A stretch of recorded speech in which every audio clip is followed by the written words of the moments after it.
Feliz día, de nuevo acá, ustedes y yo reunidos para compartir en el día de hoy la buena noticia. Vamos a escuchar la buena noticia de este día. Lectura del segundo libro de los Reyes.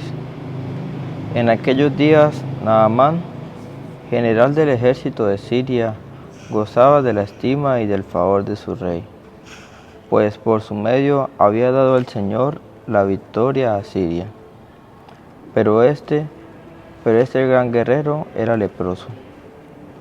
Sucedió que una banda de sirios, en una de sus corridas, trajo cautiva a una jovencita que pasó luego al servicio de la mujer de Naamán.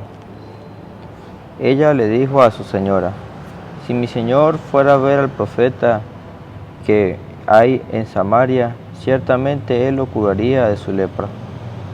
Entonces fue a Naamán a contarle al rey, su señor, esto dice la muchacha israelita.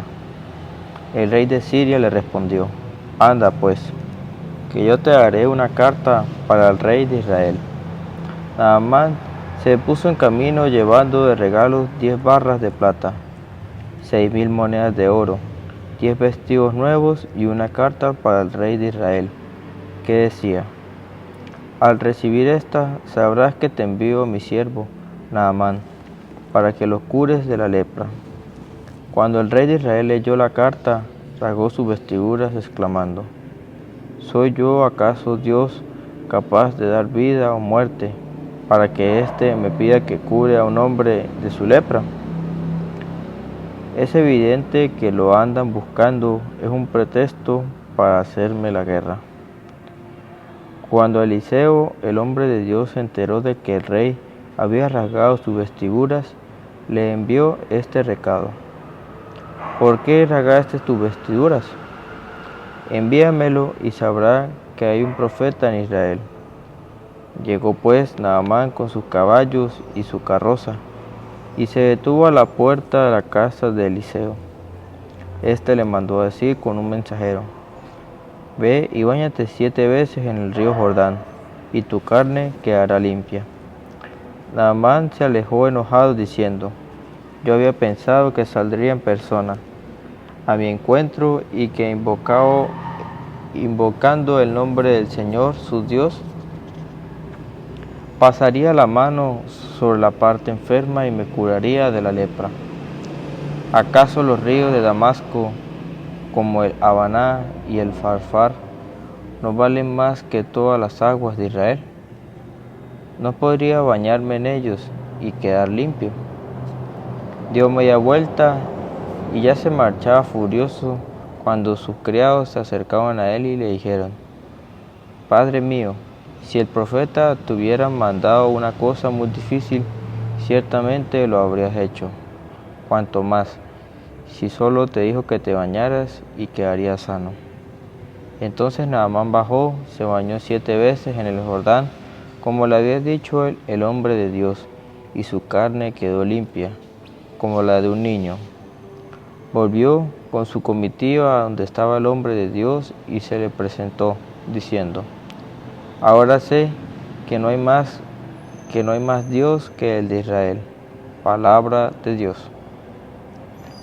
Estoy sediento del Dios que da la vida. Como el venado busca el agua de los ríos, así cansada mi alma te busca a ti, Dios mío. Estoy sediento del Dios que da la vida. Del Dios que da la vida está mi ser sediento. ¿Cuándo será posible ver de nuevo su templo? Estoy sediento del Dios que da la vida. Envíame, Señor, tu luz y tu verdad, que ellas se conviertan en mi guía y hasta tu monte santo me conduzcan allí donde tú habitas. Estoy sediento del Dios que da la vida. Al altar del Señor me acercaré, al Dios que es mi alegría, y a mi Dios el Señor le haré gracias al compás de la cítara. Estoy sediento del Dios que da la vida. Lectura del Santo Evangelio según San Lucas. En aquel tiempo Jesús llegó a Nazaret, entró a la sinagoga y dijo al pueblo: Yo les aseguro que nadie es profeta en su tierra. Había ciertamente en Israel muchas viudas en los tiempos de Elías, cuando faltó la lluvia durante 3 años y medio, y hubo un hambre terrible en todo el país.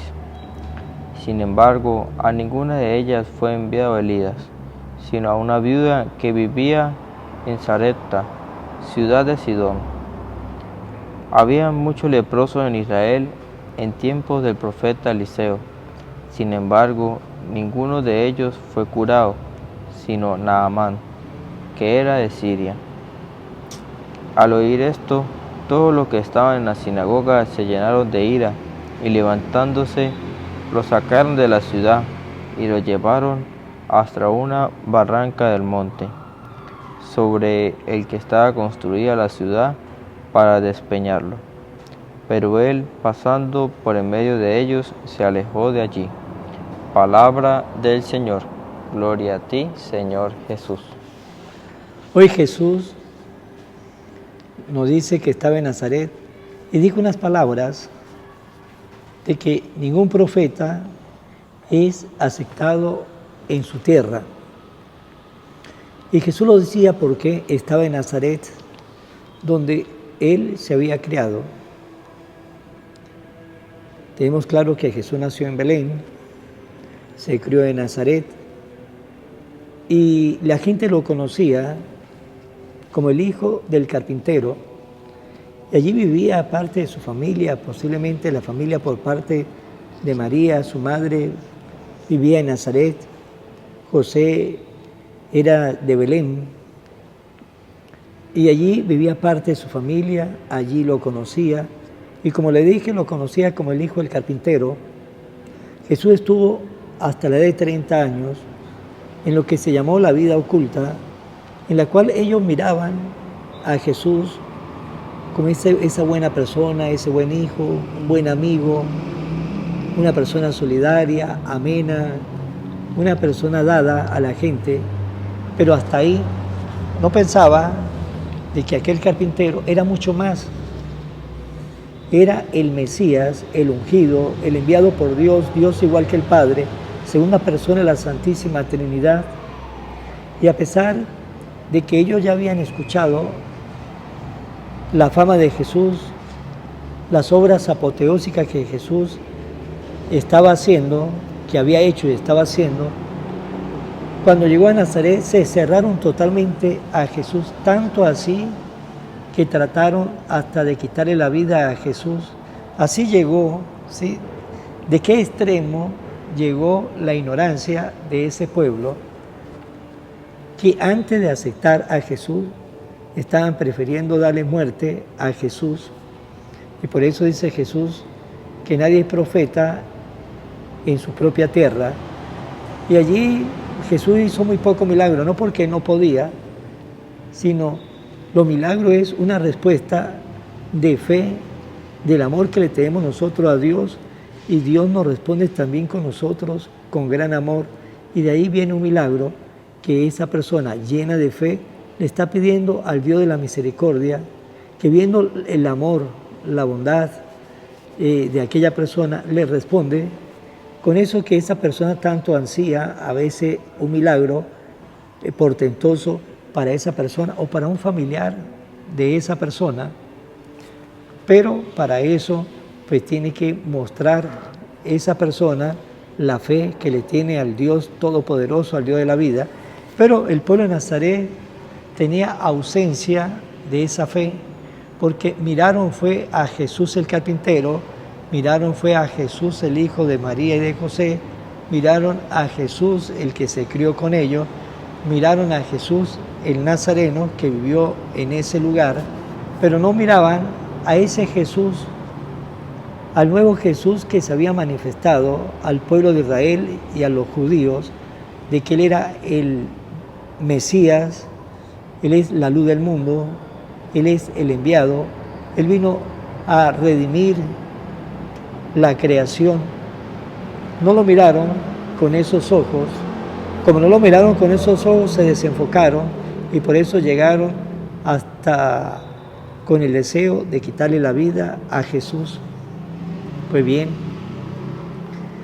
nadie es profeta en su propia tierra. A veces nos damos cuenta en una familia, de repente el esposo o la esposa cambió de vida, un hijo, una hija cambió de vida, y a veces lo que menos lo acepta es su familia, porque dice, mire, el que no lo conoce, que lo compre. El que no conoce, que lo compre. Nosotros sí lo conocemos y sabemos cómo es. No creo mucho en esta conversión. Entonces, en la familia, los primeros que se cierran en una conversión de uno de los integrantes de la familia.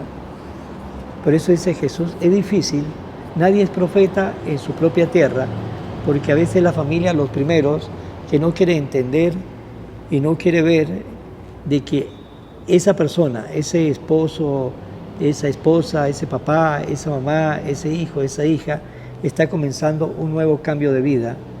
Nadie es profeta en su propia tierra, pero nosotros nos tenemos que preguntar, ustedes y yo, primero, tenemos la actitud de los habitantes de Nazaret.